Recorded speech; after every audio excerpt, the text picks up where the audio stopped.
દારૂબંધીવાળા આપણા ગુજરાતમાં આ ટાઇટલ આપવું પડે ને એટલે અહીંયા દર્દ થાય છે, પણ મજબૂરીથી વારંવાર આ શબ્દો અને આ સૂત્ર અથવા આ ટાઇટલનો ઉપયોગ કરવો પડે છે.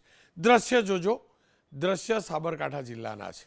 આ ગાડી જોજો, આ ગાડીની અંદર વર્દીધારી એક વ્યક્તિને જોજો, અને આ મહાશય છે ઈડર પોલીસ સ્ટેશનના કોન્સ્ટેબલ હિતેન્દ્રસિંહ. આ વ્યક્તિ ગાડી કઈ રીતે ચલાવતા હશે, રોડ ઉપર કેવી સ્થિતિ સર્જાઈ છે, આપ દ્રશ્યોમાં જુઓ. દિવસનો સમય છે, સામાન્ય સંજોગોમાં દારૂ પીવાનો સમય. આપણા ગુજરાતમાં એવું કહેવાય કે દારૂડિયા સૂર્યાસ્ત થાય એટલે એમનો ખેલ ચાલુ કરે.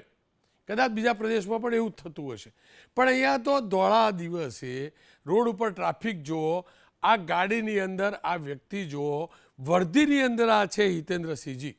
હાલત એવી કે લોકો એમને જગાડવાનો પ્રયાસ કર્યો, બહુ કહ્યું. ટ્રાફિક જામ થતો હતો.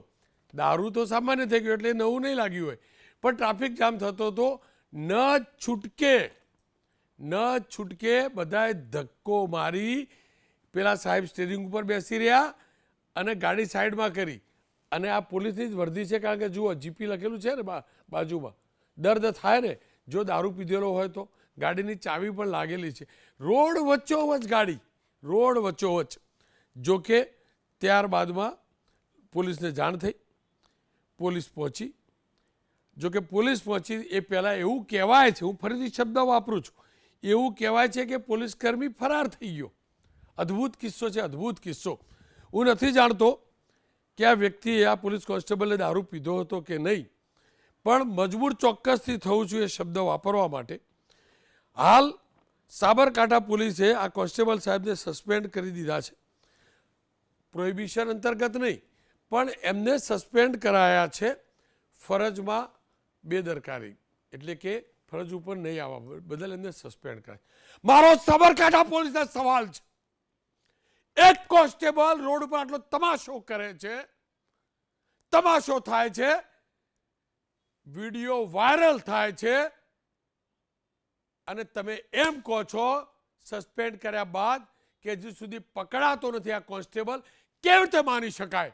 અને જો દારૂ પીધેલો હશે તો કલાકો પછી એના લોહીમાંથી આલ્કોહોલના નિશાન, આલ્કોહોલ હતો કે નહીં, કેવી રીતે નક્કી કરશો?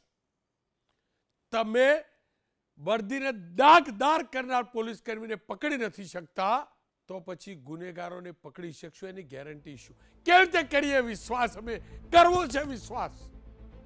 મને મારી ગુજરાત પોલીસ ઉપર ગર્વ છે ને વિશ્વાસ કરવો છે, પણ આવા કિસ્સા સામે આવે છે ને એટલે વિશ્વાસ તૂટે છે. અને જ્યારે પોલીસ નથી પકડતી પોલીસ કર્મીને ને ત્યારે દર્દ થાય છે, દર્દ થાય છે. હર્ષભાઈ, સાબરકાંઠાના એસપીને પૂછજો કે આ પોલીસ કોન્સ્ટેબલ એવું તો કેવું નેટવર્ક છે કે મારી સાબરકાંઠા પોલીસ ઈચ્છે, મહેનત કરે તો પણ એને ના પકડી શકે, તો પણ ના પકડી શકે. અને એવું તો કેવું સાયન્સ લાવશો કે કલાકો પછી પકડાય કે જાતે હાજર થાય સેટિંગ કરીને, ત્યારે એમાંથી શોધી શકશો કે દારૂ પીધો તો કે નહોતો પીતો? કેવી રીતે શોધશો? કયા બ્લડમાંથી શોધશો? આ ખેલ ચાલે છે હર્ષભાઈ સંઘવી, આ ખેલ ચાલે છે.